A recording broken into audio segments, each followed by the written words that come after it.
नमस्कार दोस्तों, स्वागत है आपका हमारे चैनल पर।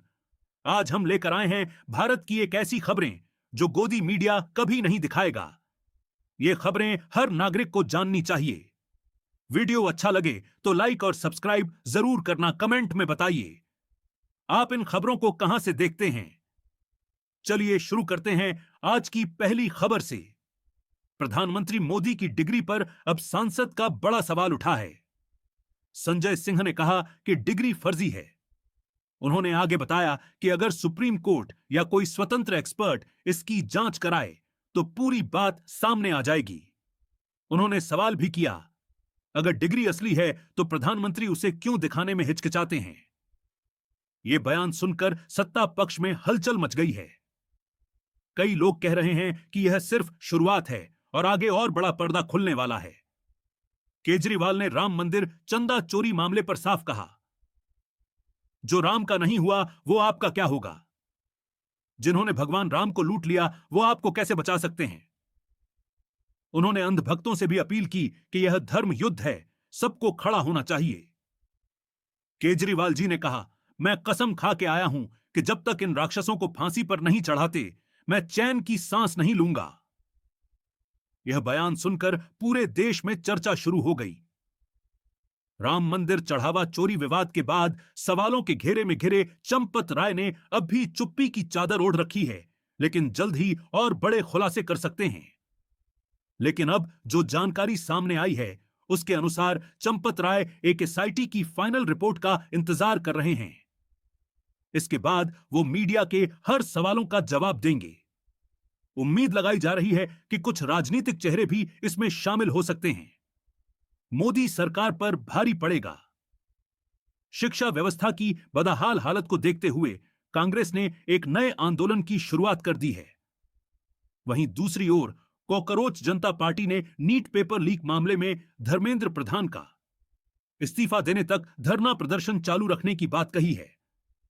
अब इसी बीच मोदी सरकार बड़ी मुश्किल में आने वाली है। विपक्ष और जनता का कहना है कि आखिर मोदी की क्या मजबूरी है जो धर्मेंद्र प्रधान का इस्तीफा नहीं लेता है। शुभेंदु अधिकारी ने घोषणा की कि उनकी सरकार अवैध बांग्लादेशियों के खिलाफ सख्त कानून लाएगी। लैंड जिहाद, लव जिहाद और जबरन धर्मांतरण पर अलग कानून बनेंगे। उन्होंने कहा, घुसने वाले को वापस भेज देंगे। बंगाल में पहले ही 10,000 से ज्यादा अवैध प्रवासी को वापस भेजा जा चुका है।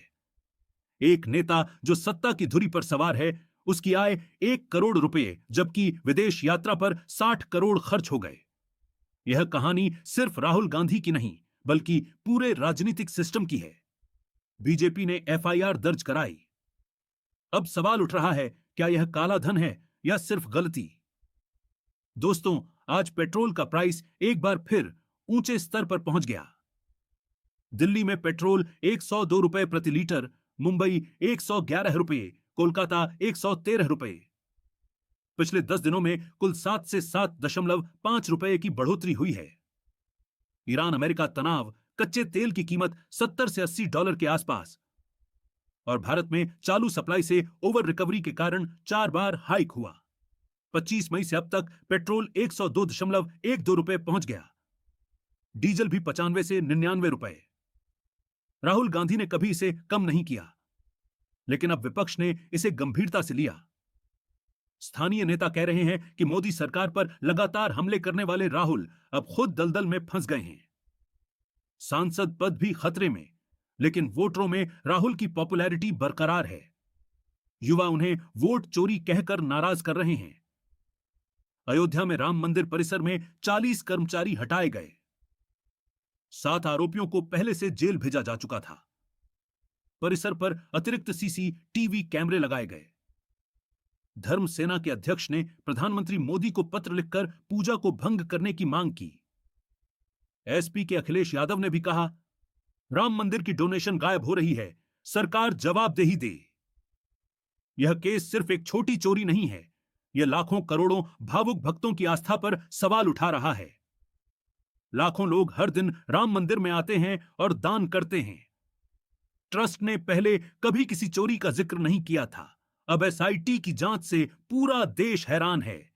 एक ऐसा मंदिर जहां करोड़ों खरबों रुपए की डोनेशन होती है, वहां सुरक्षा व्यवस्था इतनी कमजोर कि 70 से ज्यादा चोरी के मामले सामने आ गए। आज 26 से 27 जून 2026 को अयोध्या में एसआईटी ने चौंकाने वाले पुष्टिकरण दिए हैं।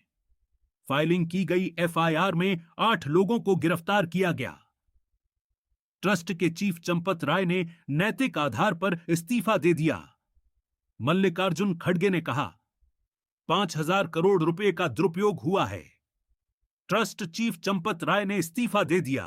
उन्होंने लिखा, मैं नैतिक रूप से जिम्मेदारी लेकर इस्तीफा दे रहा हूं। ट्रस्ट के सदस्य अनिल मिश्रा भी इस्तीफा दे चुके हैं। एसआईटी ने रिपोर्ट में कहा कि ट्रस्ट की सुरक्षा प्रोटोकॉल, कैश काउंटिंग प्रक्रिया और इन्वेंट्री मैनेजमेंट में भारी कमियां हैं। मैं आपको कानूनी प्रक्रिया का विस्तार बताता हूं। एफआईआर के तहत 8 आरोपी जुडिशियल कस्टडी में हैं। एसआईटी 30 जून तक नई रिपोर्ट पेश करेगी। अगर 5,000 करोड़ का आरोप सही निकला तो ट्रस्ट डिसॉल्व हो सकता है। सुप्रीम कोर्ट पहले भी ट्रस्ट को डिसॉल्व करने का ऑर्डर दे चुका है। दोस्तों, ये थी आज की 10 बड़ी और 25 छोटी खबरें। सच जानने के लिए अंत तक देखिए। कमेंट में बताइए कौन सी खबर सबसे ज्यादा दिलचस्प लगी। अगर वीडियो अच्छी लगी तो लाइक जरूर करना, चैनल सब्सक्राइब करना और बेल आइकन दबाना। कल फिर मिलेंगे नई खबरों के साथ। जय हिंद, जय भारत। दिल्ली में पेट्रोल 102 रुपए प्रति लीटर, मुंबई 111 रुपए, कोलकाता 113 रुपए। पिछले 10 दिनों में कुल 7 से 7.5 रुपए की बढ़ोतरी हुई है। ईरान अमेरिका तनाव, कच्चे तेल की कीमत 70 से 80 डॉलर के आसपास। और भारत में चालू सप्लाई से ओवर रिकवरी के कारण 4 बार हाइक हुआ। 25 मई से अब तक पेट्रोल 102.12 रुपए पहुंच गया। डीजल भी 95 से 99 रुपए। राहुल गांधी ने कभी इसे कम नहीं किया, लेकिन अब विपक्ष ने इसे गंभीरता से लिया। स्थानीय नेता कह रहे हैं कि मोदी सरकार पर लगातार हमले करने वाले राहुल अब खुद दलदल में फंस गए हैं। सांसद पद भी खतरे में, लेकिन वोटरों में राहुल की पॉपुलैरिटी बरकरार है। युवा उन्हें वोट चोरी कहकर नाराज कर रहे हैं। अयोध्या में राम मंदिर परिसर में 40 कर्मचारी हटाए गए। 7 आरोपियों को पहले से जेल भेजा जा चुका था। परिसर पर अतिरिक्त सीसीटीवी कैमरे लगाए गए।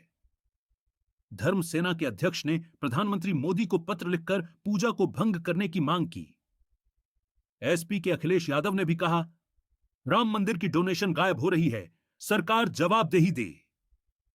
यह केस सिर्फ एक छोटी चोरी नहीं है, यह लाखों करोड़ों भावुक भक्तों की आस्था पर सवाल उठा रहा है। लाखों लोग हर दिन राम मंदिर में आते हैं और दान करते हैं। ट्रस्ट ने पहले कभी किसी चोरी का जिक्र नहीं किया था। अब एसआईटी की जांच से पूरा देश हैरान है। एक